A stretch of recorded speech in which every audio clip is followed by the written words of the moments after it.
Salam jumpa saudara-saudari terkasih dimanapun berada. Semoga kita semua dalam keadaan baik dan sehat. Dan semoga Tuhan yang Maha Baik selalu dan senantiasa menyertai kita.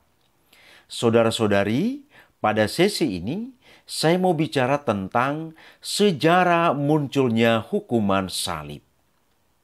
Saudara-saudari, salib adalah alat hukuman mati yang mengerikan sekaligus memalukan.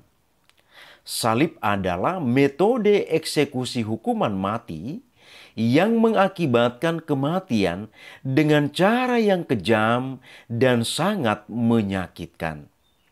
Metode ini digunakan pada abad ke-6 sebelum Masehi sampai dengan abad ke-4 Masehi.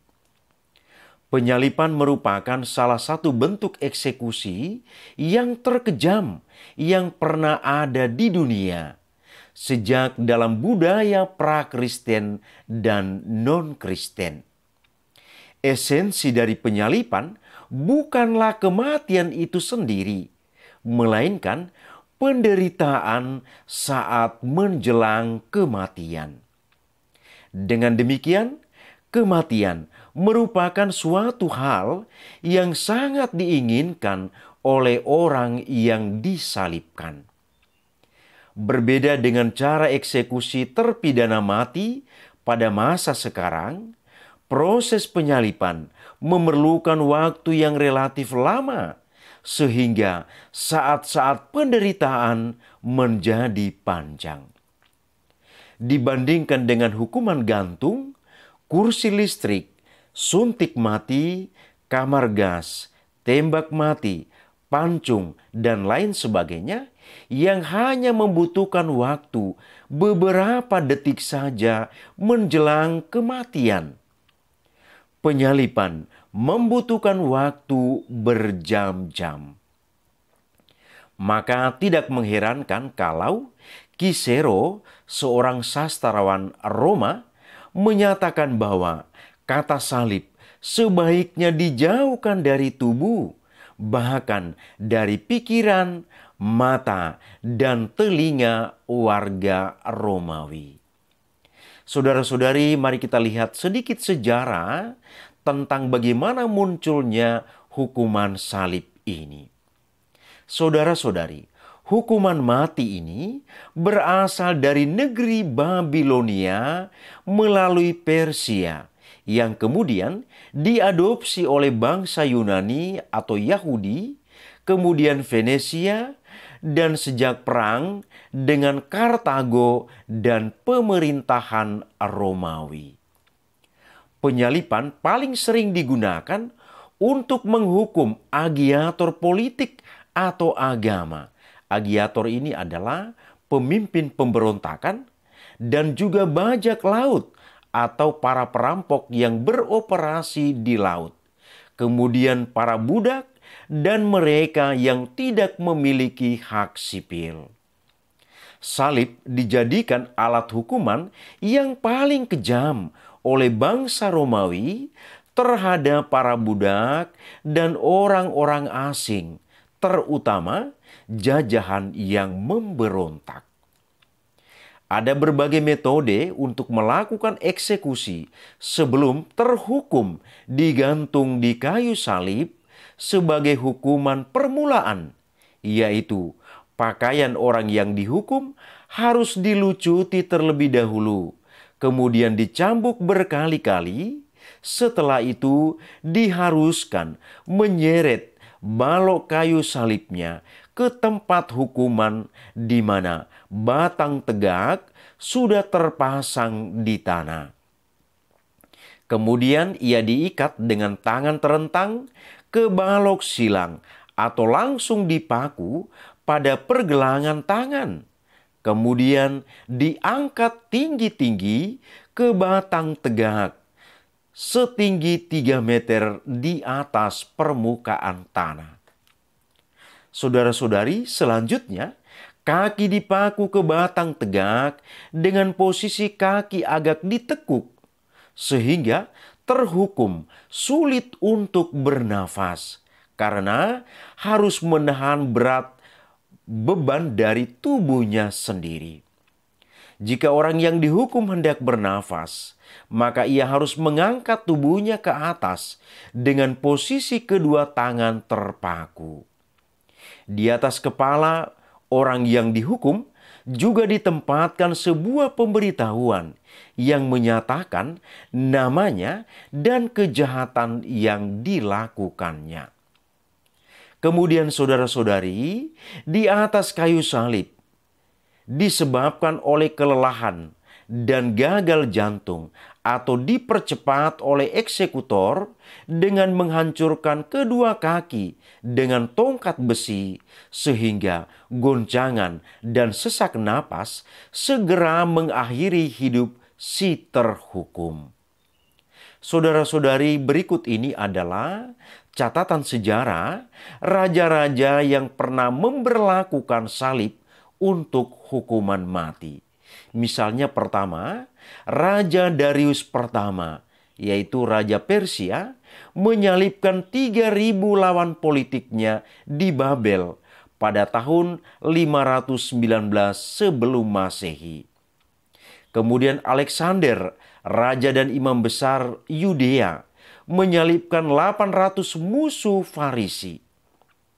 Lalu yang ketiga, sekitar tahun 32 Masehi, Pontius Pilatus memerintahkan agar Yesus dari Nazaret dihukum mati dengan cara disalibkan. Saudara-saudari, selanjutnya pada tahun 337 Masehi, Konstantinus Agung menghapuskan hukuman salib dari Kekaisaran Romawi karena pemujaan untuk Yesus Kristus, korban penyaliban, dipandang yang paling terkenal. Jadi, salib adalah bentuk eksekusi bagi terpidana mati yang bermula pada abad ke-6 sebelum Masehi dan abad ke-4 Masehi untuk menebus semua pelanggarannya. Namun, makna salib menjadi berbeda sejak Pontius Pilatus memerintahkan agar Yesus dari Nazaret dihukum mati dengan cara disalibkan. Saudara-saudari, ada 3 versi alasan penyaliban Yesus. Di antaranya adalah kita lihat versi yang pertama, yaitu versi Romawi. Yesus dihukum mati melalui salib karena dianggap pemberontak dan pengacau masyarakat saat Yesus mengusir orang di bait Allah. Kemudian yang kedua, versi Yahudi. Yesus dihukum mati melalui salib karena dianggap menghujat Allah. Lalu ia dituduh sebagai nabi palsu dan melawan hukum Sabat. Injil Lukas bab 6 ayat 1 sampai dengan ayat 11. Lalu yang ketiga, saudara-saudari, versi Kristen. Yesus dihukum mati melalui salib karena penebusan dosa dan menyelamatkan manusia dari kebinasaan kekal. Ide penyaliban Yesus bukanlah ide manusia, melainkan kehendak Allah demi menebus dosa manusia dan menyelamatkan manusia kepada kehidupan yang kekal. Allah tahu bahwa manusia tidak akan pernah bisa menebus dosanya sendiri.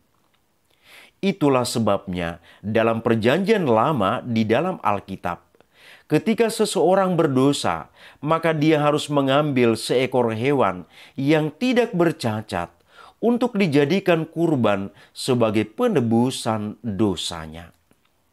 Namun saudara-saudari, hal itu tidak efektif di mata Allah karena sejak Perjanjian Lama, pengorbanan itu sudah dilakukan, tetapi manusia masih tetap jatuh dalam dosa.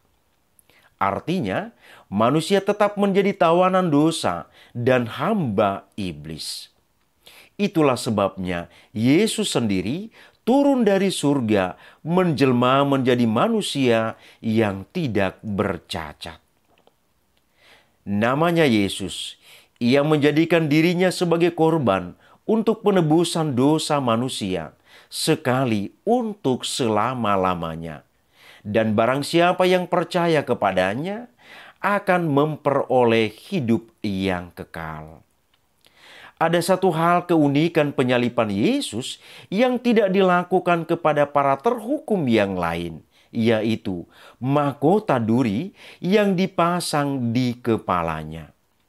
Mahkota berduri itu dengan jelas melambangkan kutukan dosa yang diletakkan di atas kepalanya sebagai pengorbanan yang sempurna untuk menebus dosa-dosa manusia, sehingga kutukan yang dijatuhkan karena dosa Adam dan Hawa yang diucapkan dan atas bumi dapat disingkirkan bagi siapa yang percaya kepadanya.